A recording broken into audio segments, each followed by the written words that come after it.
Our currency, the fiat currency system itself throughout the globe, is totally a con game. In 6 years, Social Security is going to be bankrupt. And the AI story, as good as you may or may not think it is not good for the average American because it destroys jobs. Look at how many jobs we're losing right now, and those jobs are never coming back. You know what? You want to fix it all? Go to nuclear power. That fixes every problem known to mankind.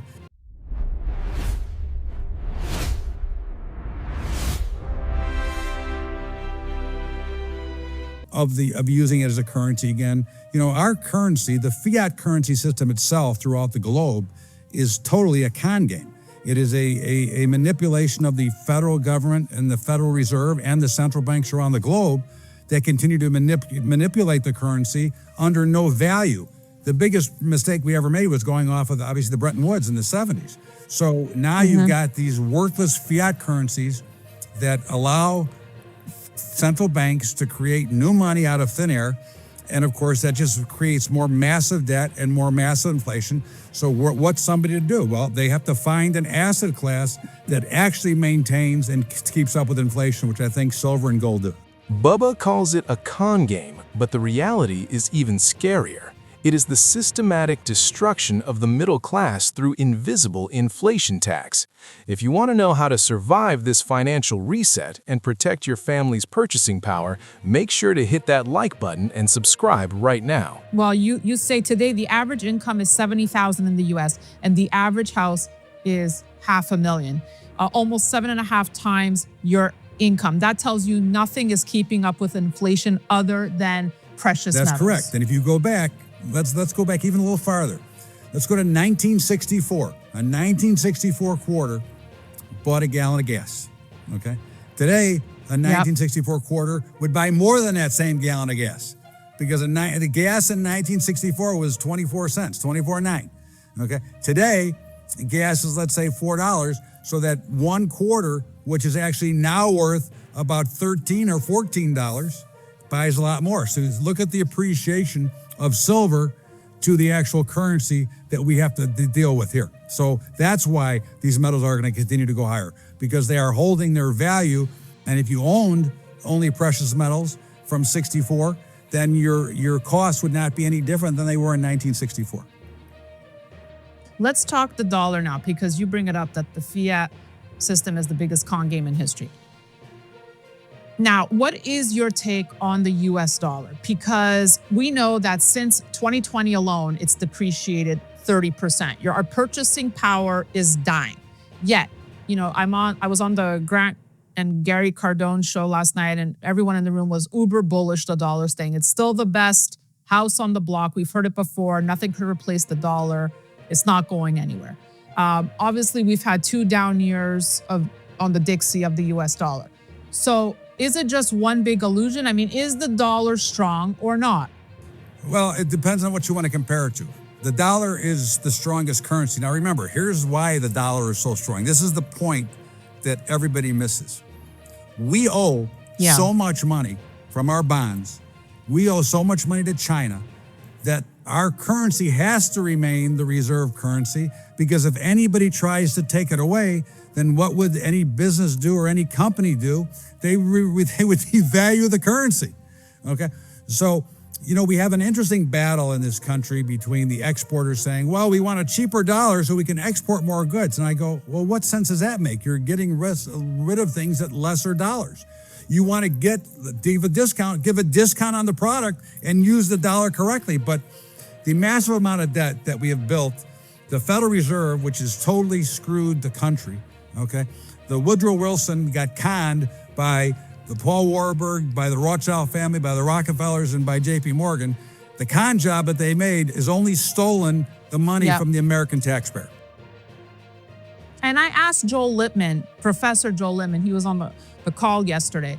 And I said, look at the debt, because he's so bullish, the US economy. And he says, well, we're servicing the debt. And that's all that matters, is that we're able to service the debt. Well, that's just a silly thing to say. I mean, we're servicing the debt because, look, government doesn't make money. Government makes debt because the taxpayer continues to have to fund all this ridiculous debt. And what are they going to do, Danny?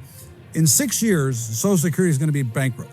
Now, again, they'll figure out a way to bring more money in, but at the end of the day, Right. nobody remembers who actually pays for all that debt that they're creating. You do, I do, the taxpayer pays for it, and we can't get out of this K-shaped economy, which we're in right now, because you're creating higher right. inflation, you're creating more problems, you're creating less jobs, and the AI story, as good as you may or may not think it is not good for the average American because it destroys jobs. Look at how many jobs we're losing right now, and those jobs are never coming back. So where's the tax dollars going to come to pay for all this debt that we're creating when they're going to have to go to, if this continues, they're going to have to go to a universal basic income. And who gets to pay for that? Oh, you and me, the taxpayer, get to pay for that too. This is the dark side of the AI boom that Wall Street ignores. It isn't just about efficiency, it's about replacing the taxpayer. If AI deletes jobs while the government prints money for universal basic income, who is left to pay the bill? You are. All right, let's talk about my opening talking point, Venezuela. You say we have a greater chance of stagflation, which is the worst outcome. I don't think we're insolvent enough for hyperinflation. Venezuela was one of the few countries where a socialist program could have worked because of oil wealth, but Maduro and Chavez stole the money. So thoughts on Venezuela and its impact on the U.S. economy for you, Bubba? Well, I think long run, it'll be fine.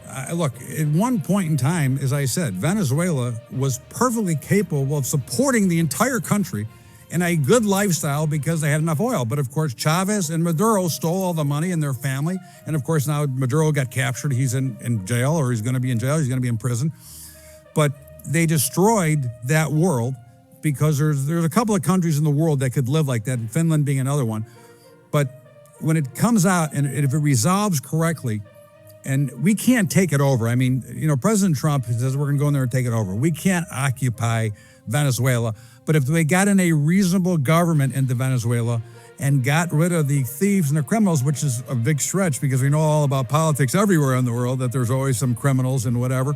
But if we could get it going right, then we would have another supplier for a lot of oil. I mean, let's face it, Venezuelan oil is here through Citgo and through Chevron and through other places. So it's not like we don't use their oil, but it would free up a lot more of the oil, and it would help Venezuela, it would help the citizens of Venezuela if it was done properly, because the money would go into it and reduce their inflation as they're creating more production.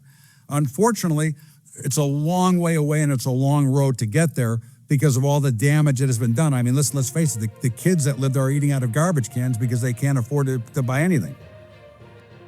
And it ties into the topic you love most, that XL pipeline that Canada kept, hanging over the U.S. But now can't the U.S. just be like, we don't need your oil, Canada. We don't need you at all. We found a brand new other door to go through. And we have our own door here. And if it's amazing, Danny, if we would just do what's right. We obviously have such a political divide in this country, and you have the climate change believers and this believer. You know what? You want to fix it all? Go to nuclear power. That fixes every problem known to mankind. You could go to nuclear power, you put small reactors all over the country, you take care of your energy problems, and for those who believe in climate change, you take care of the climate change, and you can tell the rest of the world to go do what they want.